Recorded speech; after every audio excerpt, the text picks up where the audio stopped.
মেয়ে মানসিক প্রতিবন্ধী, স্পেশাল চাইল্ড হিসেবে নানা প্রতিবন্ধকতার বিরুদ্ধে লড়াই করছেন আফরিন খাতুন। মেয়ের সেই জীবন যুদ্ধের কথা টক টু মেয়রে তুলে ধরেন আজিবা খাতুন। মেয়র সে কথা জানার পরই এই পরিবারের সঙ্গে দেখা করতে চান। সেই অনুযায়ী আজিবা আসেন মেয়র ফিরহাদ হাকিমের সঙ্গে দেখা করতে। 60 নম্বর এলিয়ট রোডের বাসিন্দা নিজের সমস্যার সুরাহা করার আপ্রাণ চেষ্টা করছেন। পুরো ভবনে এসে নিজেদের সমস্যার কথা তারা তুলে ধরতে চান। বিষয়টি জানার পর মেয়র নিজেই ওপর থেকে নিচে নেমে আসেন। স্পেশাল চাইল্ড আফরিনকে সব রকম সহযোগিতার আশ্বাস দেন।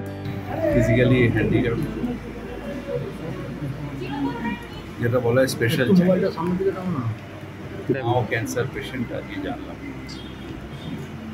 ফ্যামিলিটা কষ্টে আছে, কিন্তু মুখ্যমন্ত্রীও সবসময় চান যে এইসব মানুষের পাশে বলছিল কি করে আসবে, আমি গাড়ি পাঠিয়ে নিয়ে আসি। সোমবার দুপুর 3:30 নাগাদ মেয়র ফিরহাদ হাকিমের নির্দেশে আফরিন খাতুন ও তার মা আজিবা খাতুন কলকাতা পুরসভায় আসেন। মেয়র নিচে নেমে তাদের সঙ্গে দেখা করেন। মেয়রের সঙ্গে কথা বলে অভিভূত আফরিনের মা আজিবা খাতুন। আশা তো ওরা কি ভালো হবে, মেয়ের যদি একটা ব্যবস্থা হয় তাহলে আর একটু শান্তি পাই।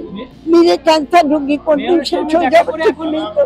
মেয়রের সঙ্গে দেখা করে হ্যাঁ, মেয়ের সাথে দেখা করে দেখি বলবো, তার ভাষা নেই। অসহায় ও দরিদ্র মানুষের সাহায্যের জন্য তৎপর মেয়র ফিরহাদ হাকিম। আশা করা যাচ্ছে প্রতিবন্ধকতার বাধা ডিঙিয়ে একদিন এই আফরিন পছন্দের কিছু করতে পারবে। মুখ্যমন্ত্রীর পথে মহানাগরিকও এই মানবিক ভূমিকা নেওয়ায় আশায় বুক বাঁধছে এই অসহায় পরিবার। শেখ ইরশাদের রিপোর্ট, বাংলা জাগো।